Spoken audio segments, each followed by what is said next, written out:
Doesn't that feel good? I needed just that right there. And a thank you to the band for making this happen tonight. And just Aaron, just to take on this, just appreciate it. And I look at the room and just my heart overflows with joy because of the quality of people here. And I look into your eyes and I look at everybody's stories because I know them for the most part, intimately. And that is an overwhelming feeling to know that there's not only years but decades of relationships in this place that have fought to be together. There's something noble, there's something right about that.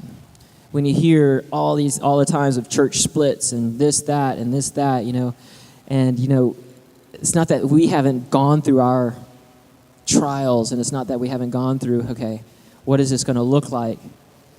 But it's interesting to see the quality that's in here tonight. And my heart's kind of a little overwhelmed with it. So forgive me, because I had a topic I wanted to share tonight because I had, my plans. And I just took a breath in there, and I think JT caught me just kind of, she said, "What are you doing in there?" It's like zoning. No, she said zoning. I was not thinking. But the Lord in that moment was just changing some things around for tonight. And I feel like this is what's supposed to be talked about tonight. And it's the wilderness. The wilderness. Because one thing just kind of hit me because the one thing I hear consistently in the hearts of the body right now is what's next? What's next? And as exciting as that can be, it can also be a very dangerous question. Because for the most part, we have hopes of what could be next. We have feelings of what might be next. But we really don't know what's next. And when I hear a group of people asking what's next, that's a good sign that we're in the wilderness. Because the name I'm under right now in my personal walk with the Lord, that's something that He speaks to me once in a while, just the way. It's not like you have to have a name, you have to have a Bible character to go by or anything like that. This has just been the way He speaks to me, and I don't know why. Maybe it's just because the way I think. But the way I was living most of my life, from 12 years up to past, 40-something. I don't know how old I am now. Closer to 70. But I was living under Joseph, the name of Joseph. And then a few years ago on the way, I told you, on the way to school, I heard him say, "Joseph's dead." And I thought, so I'm done. I was cool with that. I was actually really cool with that because, I was tired. I'm like, yeah, I've done what, calling us. Maybe I just retire now. Or, I started looking a little bit closer on the roads. Maybe I was going to be taken out. I didn't know. Thinking, I was a little scared to go surfing. The monsters that are in there. He went out doing what he loved. Getting eaten by a shark is not what, that's not something you do. Anyways, but I was thinking, am I done? And I'm thinking retirement, from just. But no, he asked me, this is all down this dirt road. He says, Joseph, I said, and he goes, no, who's next in the story? And I said, well, Moses. Moses is really the next big figure. And he goes, yep, that's you right now. I'm like, okay, I have no clue what that means. So I've been getting into Moses. And of course, if you're in your daily reading right now, it's all about the Exodus. And it's all about what's next. And this is something that I want us to understand tonight because we need to pass the test, the wilderness test. We need to learn how to understand what the wilderness is about because honestly, the wilderness is going to be this life. We're not home yet. We're not in our promised land yet. This whole life we're just passing through. And so the wilderness, the test of the wilderness, and I've talked about this before, but I think we need to be reminded that the test of the wilderness, Jesus, the Holy Spirit, God Himself puts us in the wilderness to test us. And when you hear the word test, I know Kim always gets a little nervous because, test anxiety. So we need to call it something. The assessment God is trying to get us through. What are all the politically correct words for tests? That's worse, assessment? Okay. But it really is a test. It's God testing you. It's not the devil.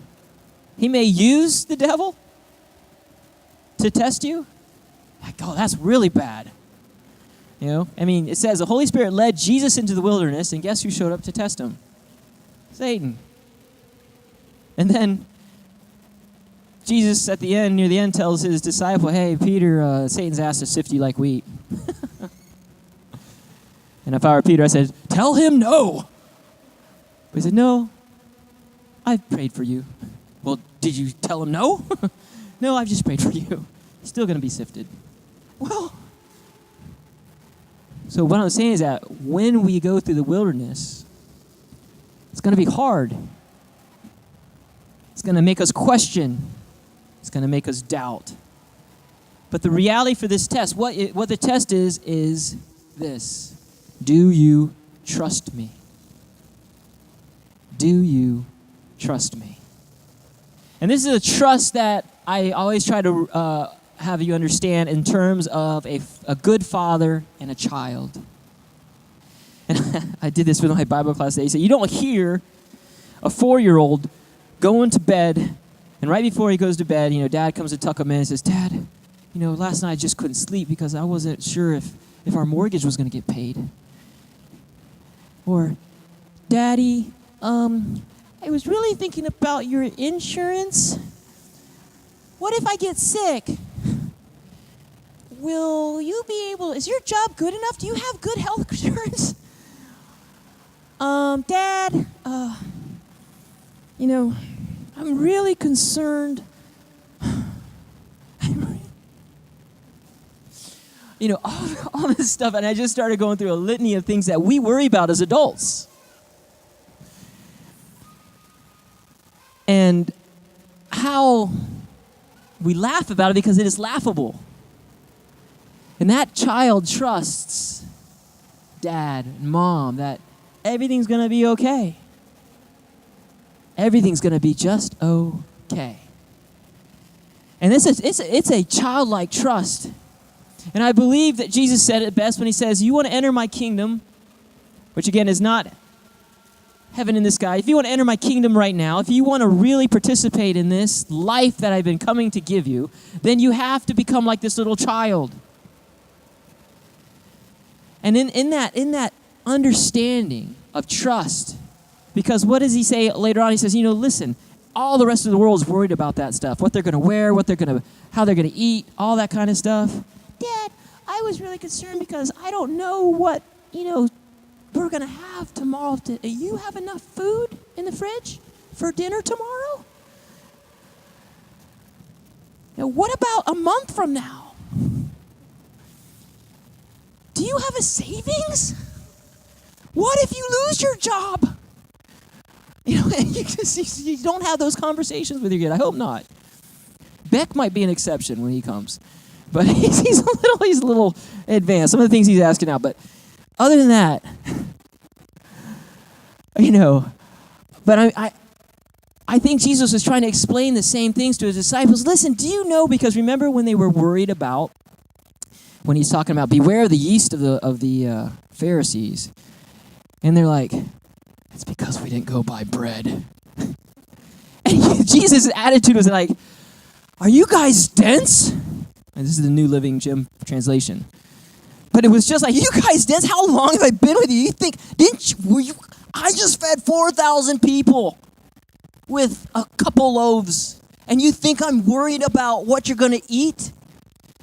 There's bigger things here I'm not talking about. And he's just, you can feel his frustrations. He keeps telling me, listen. My Father loves you so much more. He even loves sparrows. He knows when a sparrow drops out of the sky. How much more valuable are you to him than that? So don't worry about all these things. My Heavenly Father has got it. He's got it. But man, we're fearful. We doubt that he cares. And he brings us into this wilderness. And guess how long it was supposed to take for the children of Israel to get out of the wilderness? And it's even Jesus God says, there was a straight line, but he wouldn't let them go the straight line because he was afraid because if they found somebody who would oppose them, they would run and go back to Egypt. They might go back. So he made them go around all the obstacles, but it actually ended up taking, 40 years? Only 40 years? And I think it was almost like if they had just traveled the correct way, it was like 2 weeks or something like that. To get to the promised land. But they didn't pass a test. And this is the thing that I want you to understand about yourselves, and this is no fault of your own. You were born slaves. If you were born into this world, slave. To the God of this world and his ways, his systems. You were raised in it. And I apologize to the kids at school all the time. I said, I'm sorry, this education system is part of that system. It is not driven by the thirst and hunger, this ideal of, we just want you to know more. But it is driven by big business to employ you so that, and I always tell them, so that your time, because you get this college degree, is worth more than the person without that piece of paper. But they're still going to own you. Whether it's $20 an hour, $8 an hour, they will own you. And they're going to own you till you're tired and old. And in the meantime, they're going to take the best of your strength, and then they're going to leave the leftovers for your family on the weekend, maybe. Or at night when you're just, hey kids, let's play. After a nap.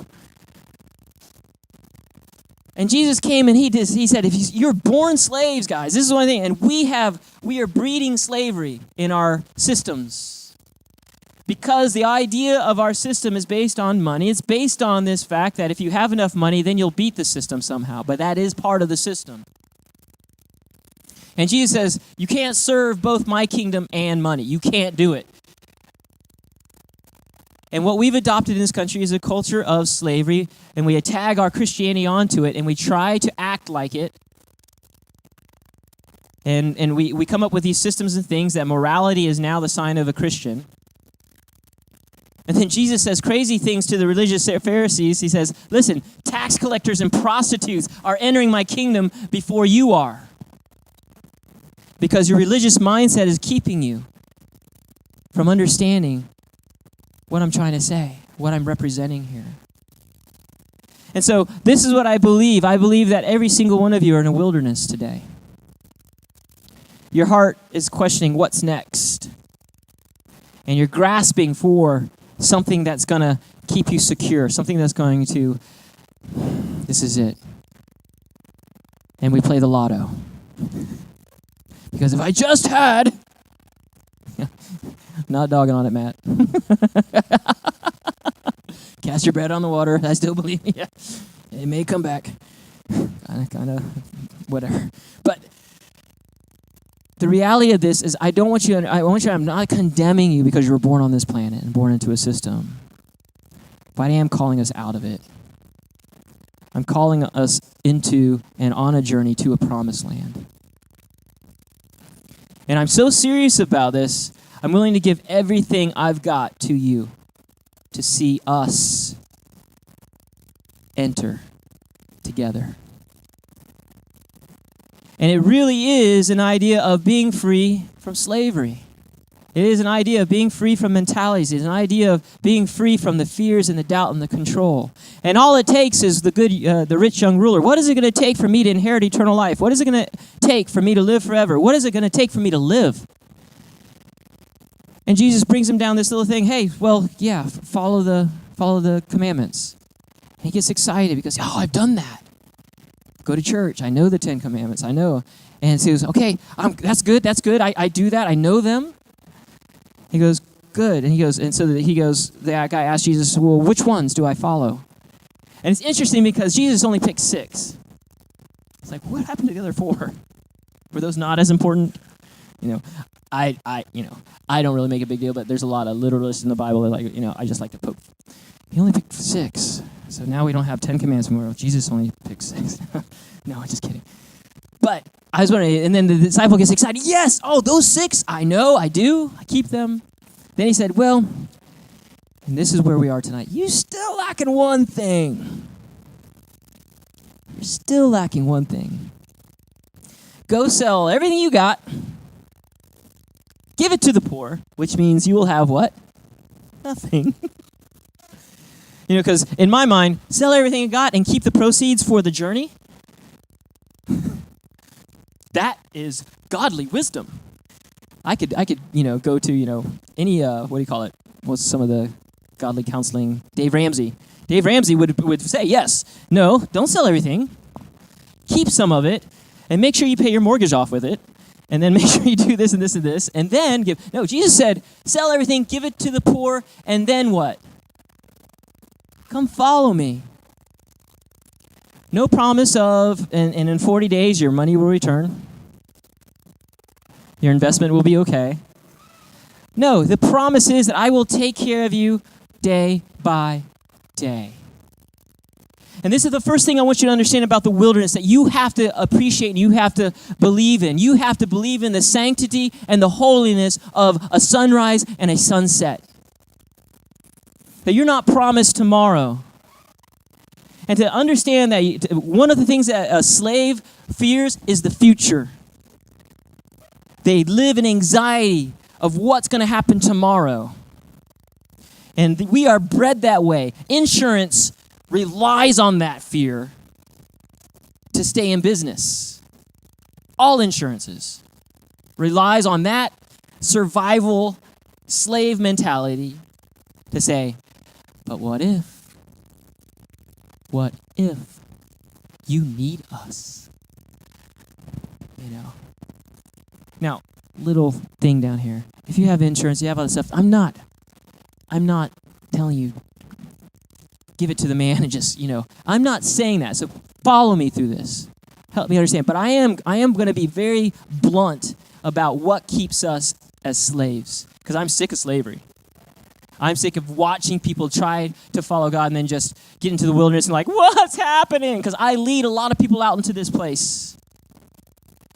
And they get out and they get into freedom and they get into trusting God on a daily basis, and all of a sudden they want to run back. This is too hard. I'm not used to trusting somebody bigger than me. I'm used to just trusting me.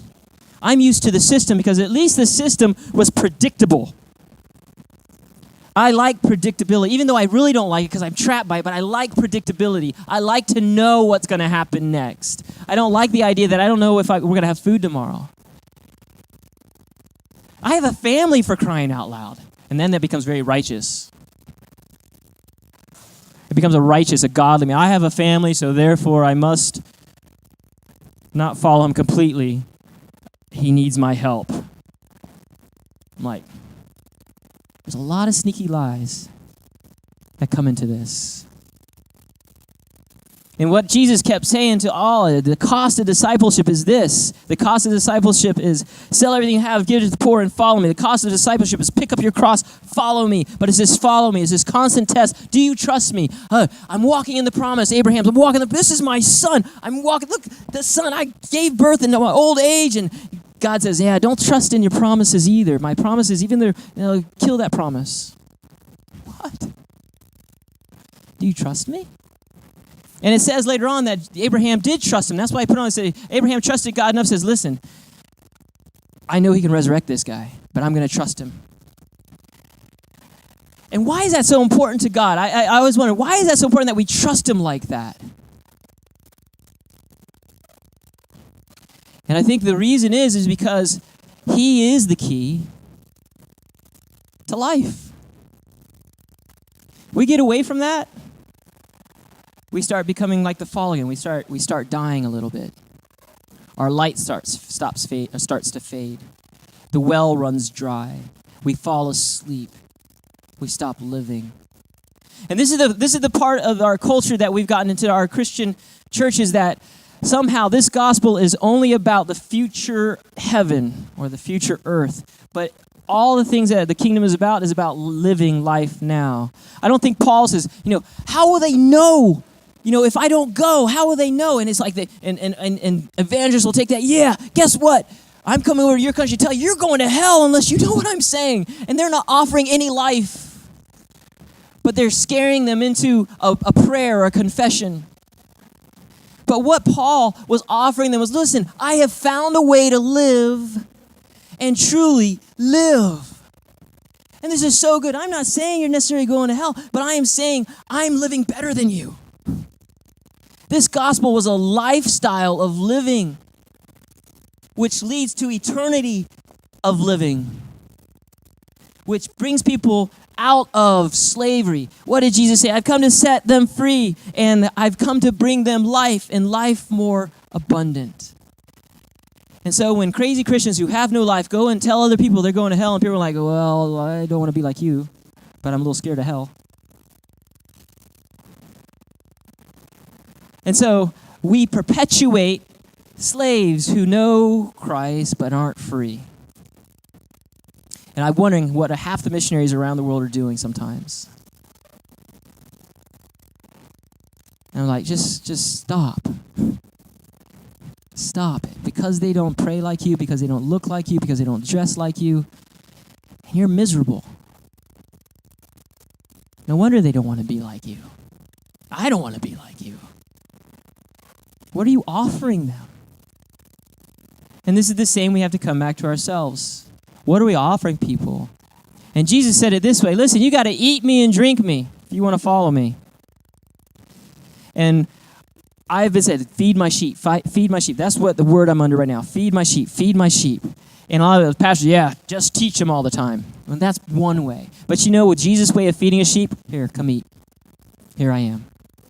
He was giving his life away to others, letting them have his time, letting them have his strength, letting them have his energy, letting them have his inspiration, sharing it. Here's more of me. Here's more of me. Because guess what? I know my source. I'm free. I can get filled back up. But here again, I wake up the next day. But the first thing I want you to remember is that every day is holy. Every sunrise and every sunset has been set apart for you. And tomorrow doesn't matter. If you've got food today on your table, God provided. Give us this day our daily bread. That's all you need, right? Honestly, to live, I need some food today. Doesn't say how much, doesn't say how little, it just says you'll have enough. So to break out of slavery, number one, the sanctity of one day, and the reality is that if you have food, doesn't matter if you don't have anything in the bank for tomorrow. If you can live in that, you're free. If you can live free in one day like that, you're free. If you can be grateful for that meal today, even if you got no money for working. And you understand, this is not something I'm just saying out of the Lord tested me in this. He brought me into a position of my life as a father, as a responsible dad in the Christian world, to quit all my money-paying jobs and become a professional volunteer. Like, how's that work? A professional volunteer? That means you give all your time away professionally? Yes. And I can tell you, through those 3 years, we always ate. And we ate good, especially compared to the rest of the world. And the Lord showed me then, do you trust me? Do you trust me? Now, this is why I'm speaking so much, and we're going to get into worship about this, is because I believe that this year, this is what I've asked some of y'all to do, and I've asked the whole body to do this, is I ask y'all to get in shape physically.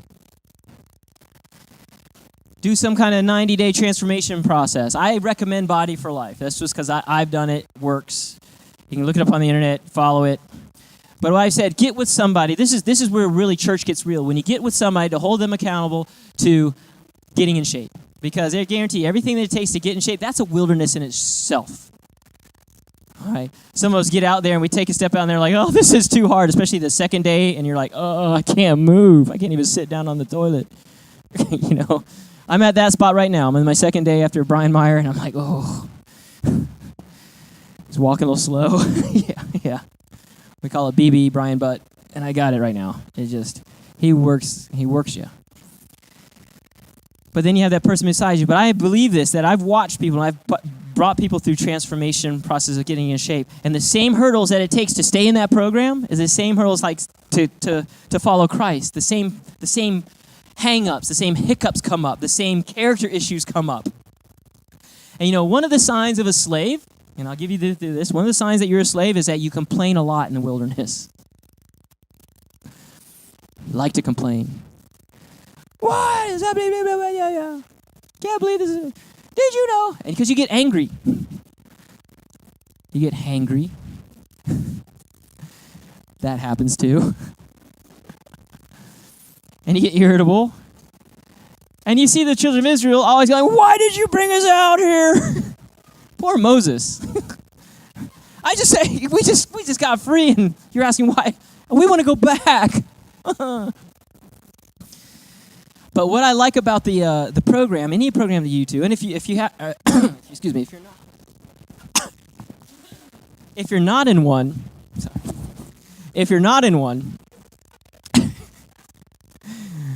I'm encouraging you to get into one. All right? I've got the entire PE program at school in one right now. I'm trying to get them to unplug from the world. My Bible class, I'm going to do a 21-day, no TV, no phones, no screens, no games. 21 days unplugging. I got a bunch of addicts on my hand. And they're going to see, what does it feel like not to be. And I guarantee, I told them, number one rule, no complaining. God was so irritated with the Israelites because they constantly complained. And it's the same thing. Jesus is like, I'm going to take care of you. Did you not see what I did with Pharaoh?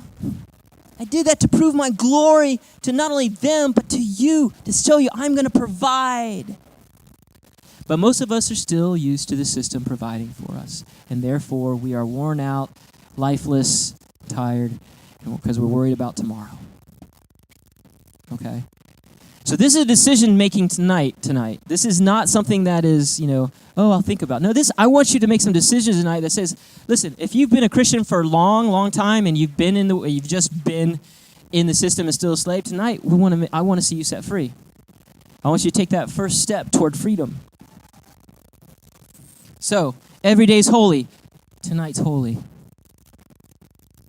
If you're convicted tonight, be convicted tonight. Make a change. Make a change. And that's just a decision of the heart. I'm going to change. And what is Pastor Powell saying to do? Well, first step, get a partner and start working on your temple. And get somebody who you can talk to. And it's amazing how much good church happens when you're working out. It's a really good church. I'm actually Jen's trainer right now. And the things that come out of workout sessions with her. Actually, she was one of the ones who, when I first trained her, a long time ago, I kicked her out of my training group. Oh, yeah, she would complain, and she'd use the wife card.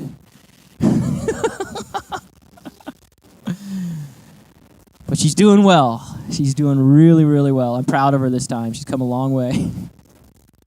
She's come a long way. So, if the band will come on up. Is it hot in here?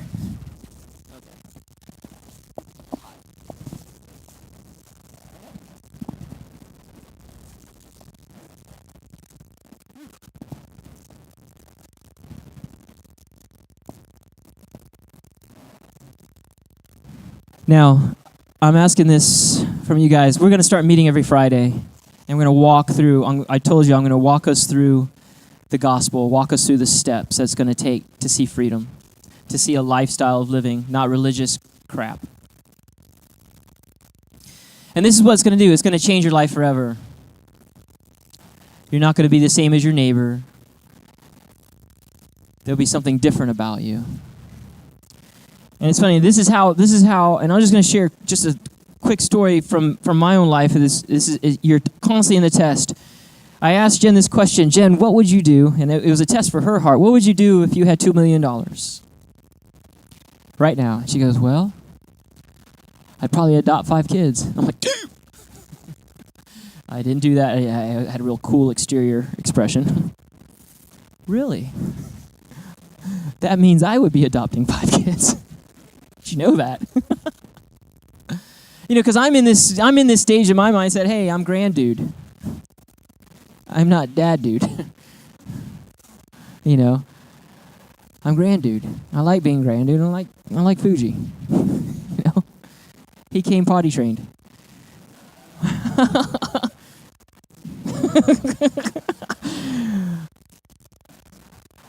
And I'm like, whoa. So my heart was going, because I was trying to uncover what God was speaking into her heart. And I tricked her with that question, but then it tricked me. And you know what I came to the conclusion? It's like, you know what? The rest of my life, in man's eyes, is kind of like, here's this obscure kind of guy who kind of works different crazy jobs. He has like 8 kids he's adopted. But the rest of my life is dedicated to making sure kids that don't have parents have a parent. It's not so bad. And it's amazing because all the plans that I had came up in my mind. All the good plans I had for the Lord came in my mind. Now she was talking about 5 more kids. Right now she's looking at a sibling group. She's like, hey, look at these. I get them on my phone. And all of a sudden I'm like, oh. And we don't know, but we're going that direction. We're not waiting for the $2 million. I said, and that was the question. I said, then why aren't we going after it? Why aren't we going after it? Do we not trust our God if he's putting these things in our heart? Why aren't we walking toward those things? And this is what I want to see in us. I want to see the church come alive. I want to see the things that God has placed in your heart. Some of the things that y'all have put on shelves, maybe you've took them off the shelves and threw them in the ocean, come back to life because you settled to be a slave.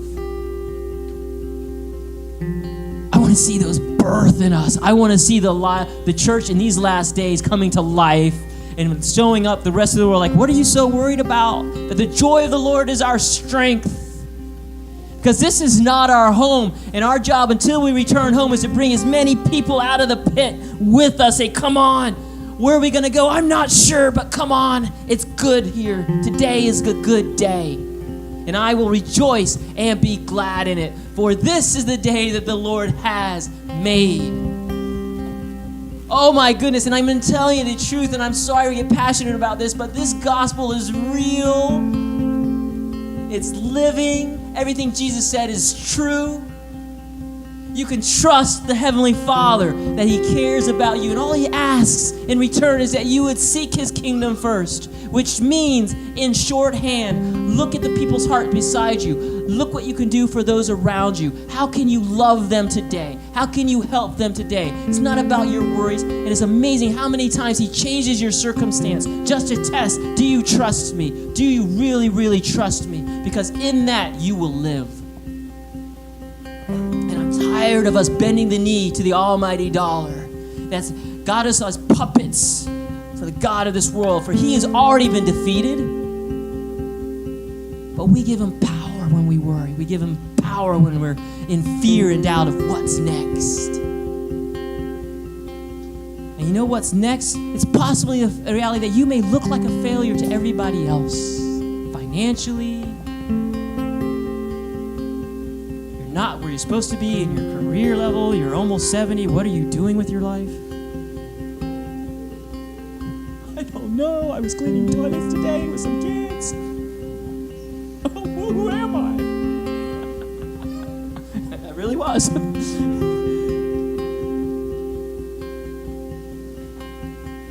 But in just this week alone, I had people pouring their hearts out to me saying, I've been hiding this for 3 years. I've been hiding this, and I want this to come out. I want this to come out. I want this freedom. And they trusted me with their hearts. The most precious thing on this planet, I think, to God is a human heart. And his kingdom is about that. It's about you. It's about the people next to you. And if we don't intentionally fall in love with each other, how are we going to go the rest of the world? I'm so excited about this season because I believe we're going to see some amazing things occur. And I have just a couple words as we get into worship. Miss Yutzi is here tonight. There she is. And Miss Yutzi, I'm not trying to embarrass or anything like that. When I say quality, when I thought about quality, I thought about you. I thought about the kindness that's in your heart, the love that's in your heart, and the energy that's in your heart for others. And what I see in that quality is I'm attracted to it because it reminds me of my best friend. And I want you to know that I believe the picture I keep getting is that he's kind of shaking what's in your heart, waking up dreams, waking up things that have been in there. But he's like,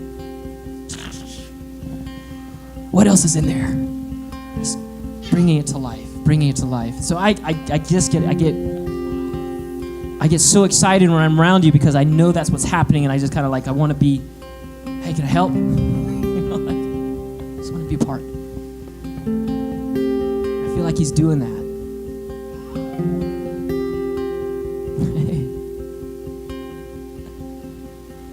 Mr. Napper.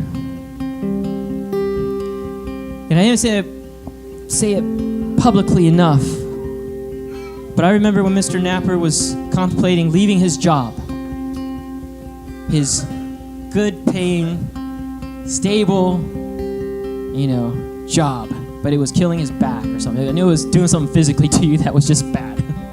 And I remember them contemplating leaving that to take a step of faith. And now I see them on the weekends and stuff it was Clear Skies over there at Poncan, and they're feeding an entire community from their thing, but they've hired half of the community here to do it.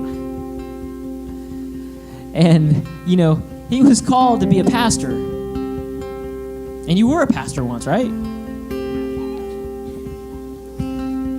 But I'm going to tell you the truth that right now, in the position you are, the church may not recognize it, but the kingdom of God recognizes you as a pastor, you as a youth leader, you as a leader of men. And I want to tell you that because that's what I see in you.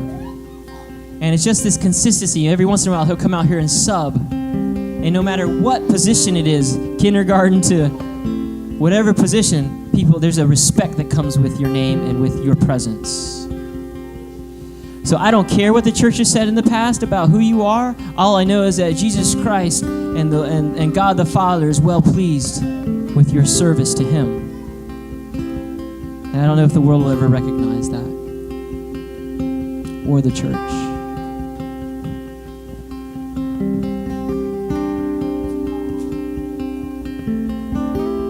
So I just want to give you guys this word. Now we're going to go into worship. Now what's going to happen here?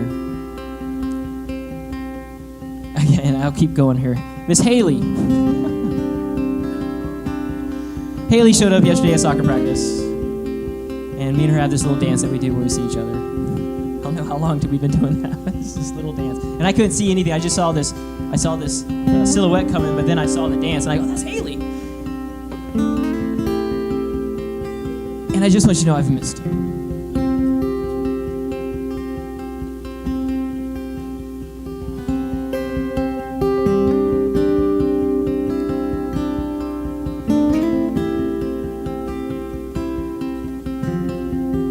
All you gotta do is reach out and grab him. He hasn't gone away.